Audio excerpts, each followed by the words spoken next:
You should give him the whole thing to hold. Okay. Put it just down and give him the whole thing to hold. Only like. Nah, come. What's up?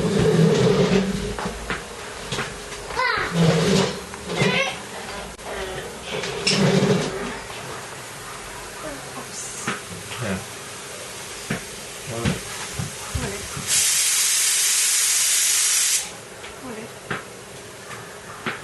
Ta gạt ra như khả như ha.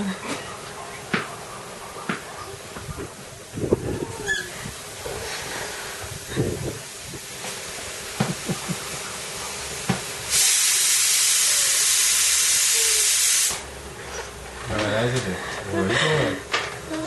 Yeah, you didn't know that. Give him again, man. Yeah. Let the boy enjoy this melon.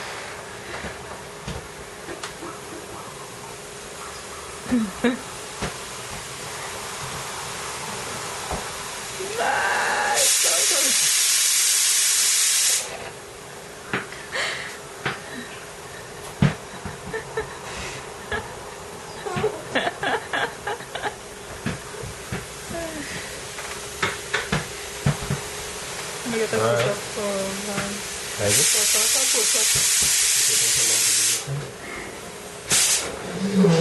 We didn't finish eating all the melon.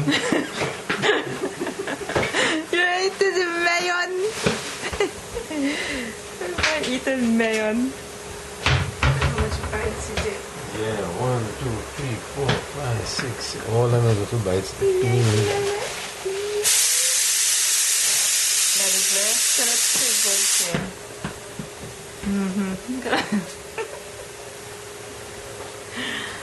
Do it again. One more time. One more time.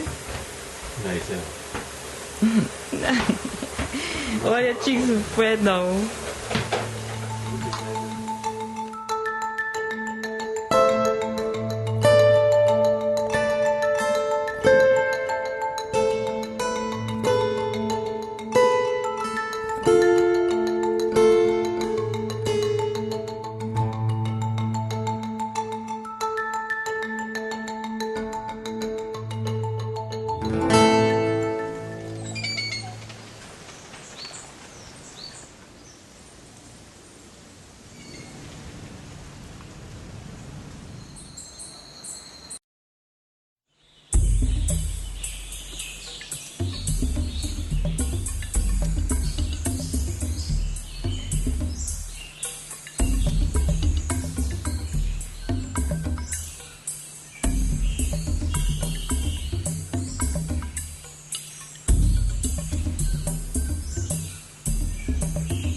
Collectively known as biodiversity.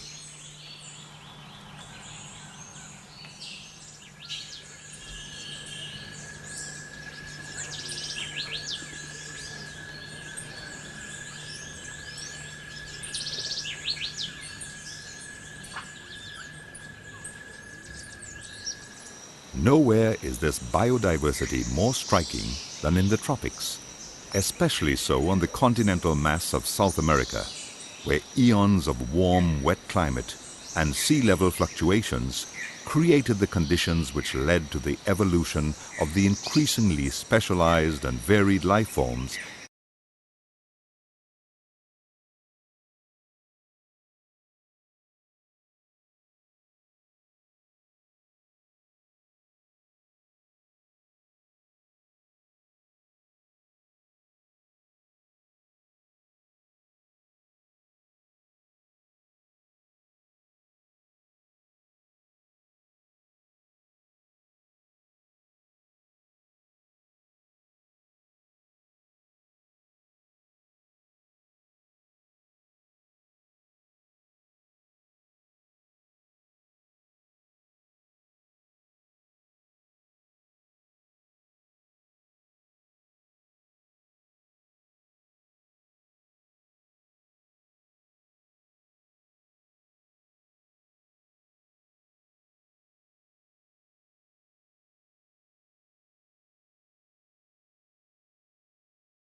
beautiful ridge supports forests less dense than Trinidad's, but still rich in wildlife, including several species which do not occur in Trinidad.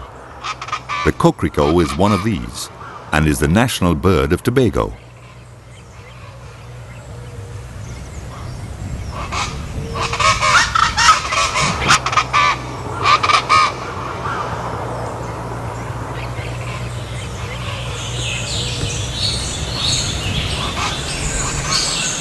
A few, like the ocellated gecko, have been found nowhere else in the world.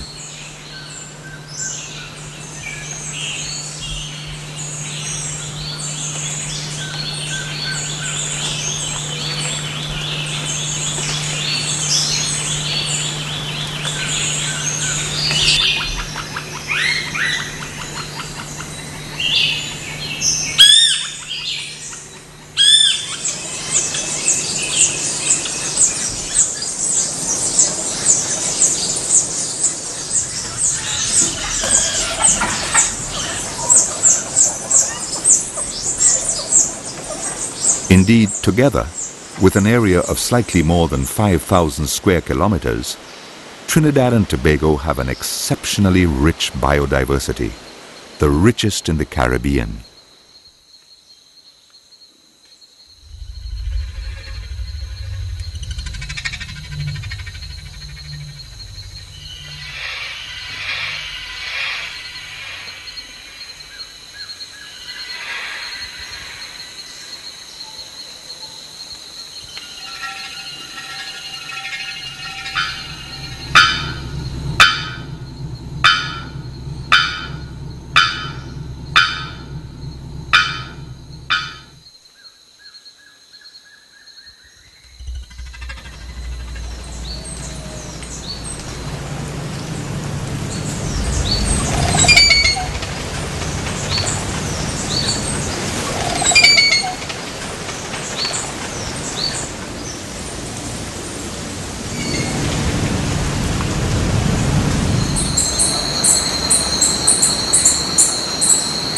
The liveliest, noisiest, and most colorful of the creatures are the birds, and none more so than those which feed on fruit and nectar. These include tanagers, hummingbirds, and honeycreepers.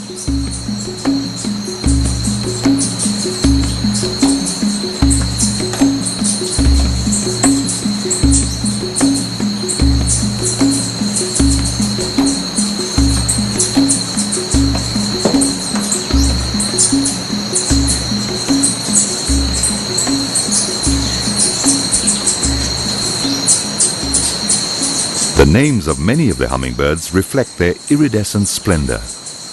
The white-chested emerald, blue-chinned sapphire, the ruby topaz.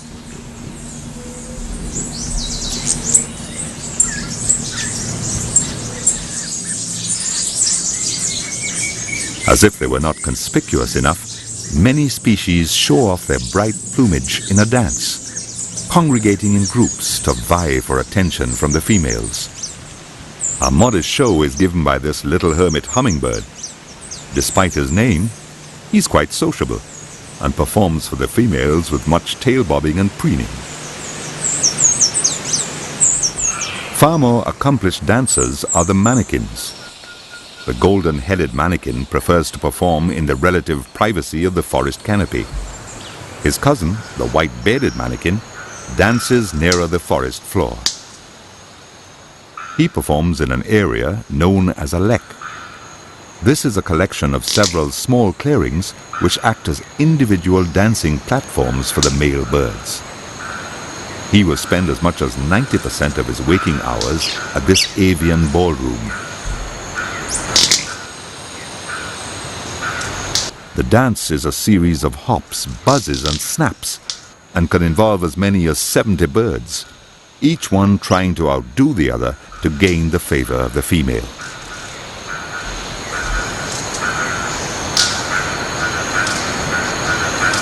The blue-backed manakins in Tobago offer a show of sound and color as well as dance. The dance is preceded by a loud call, actually a duet.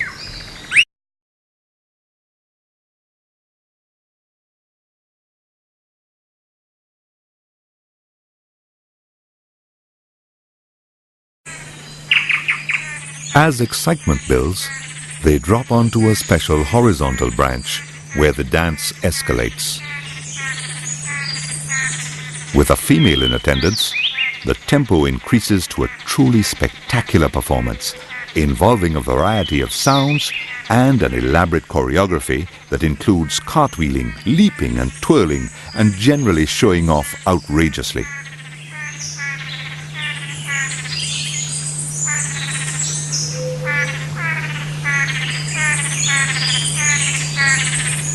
The discerning female judges the dance carefully and makes her selection.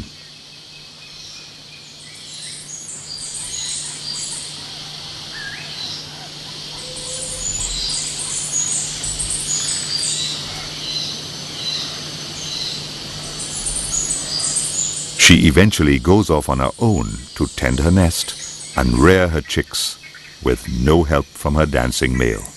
The dance of the blueback manakins and their eerie calls brighten the dark recesses of the Tobago forests, which were devastated by Hurricane Flora in 1963. Only recently have they recovered. Another Tobago resident, similarly affected by Flora, was the white-tailed saber-wing hummingbird. For several years after the hurricane, it was thought not to have survived. But although still a rare sighting, it is now making a comeback.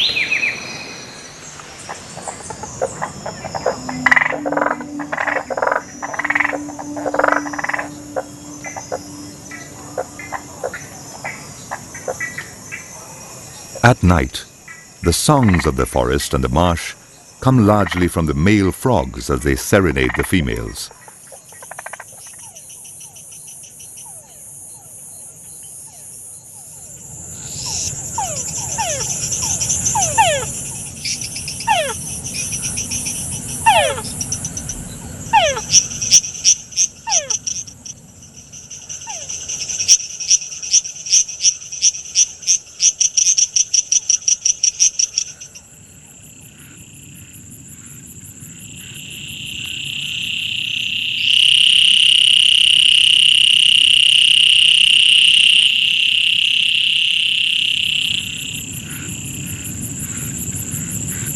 Theirs is indeed a brave chorus, for advertising one's presence has its dangers. These range from owls to bats to snakes and even spiders. The frog captured by this wolf spider is bigger than the spider itself.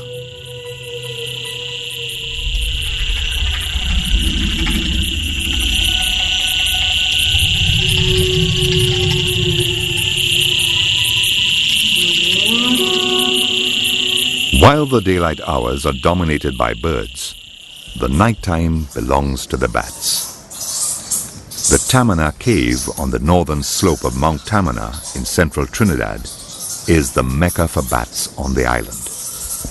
An estimated 500,000 of them inhabit this cave.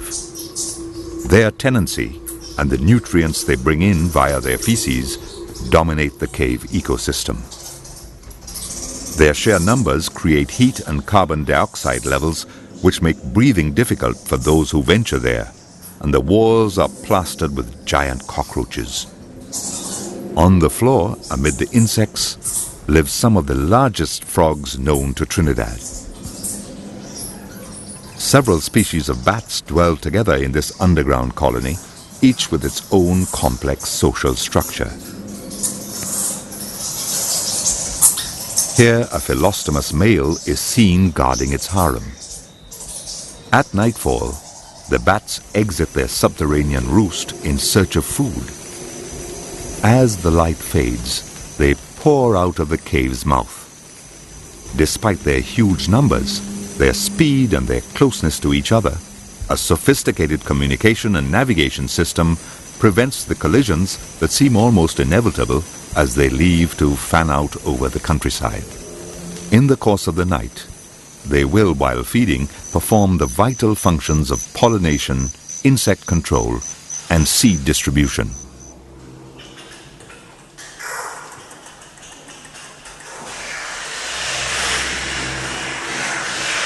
There are caves in the northern range as well, which apart from the many insects attracted to their moist, dark interiors, offer another unique spectacle.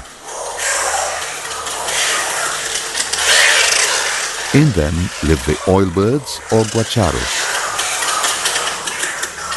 As the bats do, they forage at night despite the fact they feed exclusively on fruit. Unlike most birds, they have a well-developed sense of smell, which helps them locate fruiting trees, especially palms. They swallow the fruit whole and regurgitate the seed later. The floor of the cave is littered with these regurgitated seeds, all germinating hopefully, but doomed by the lack of light. In the complete darkness of the cave, they rely on echolocation, which, unlike the sonar used by the bats, can be heard as a series of clicks. The oilbirds are so named because their diet of palm fruit leads to their chicks having a very high fat content. The Amerindians who originally populated Trinidad and the early settlers would harvest oilbird chicks, separate the oil, and use it for cooking and in lamps.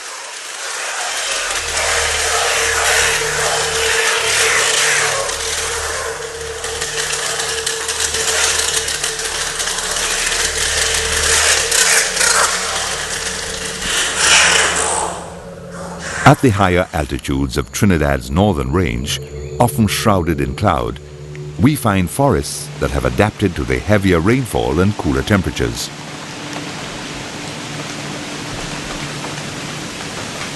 The trees are festooned with mosses and other epiphytes, constantly dripping with moisture.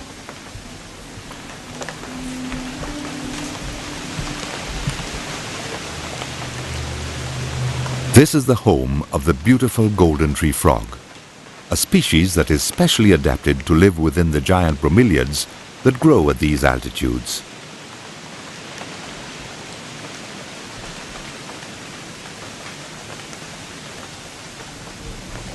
These bromeliads serve as the frog's entire universe.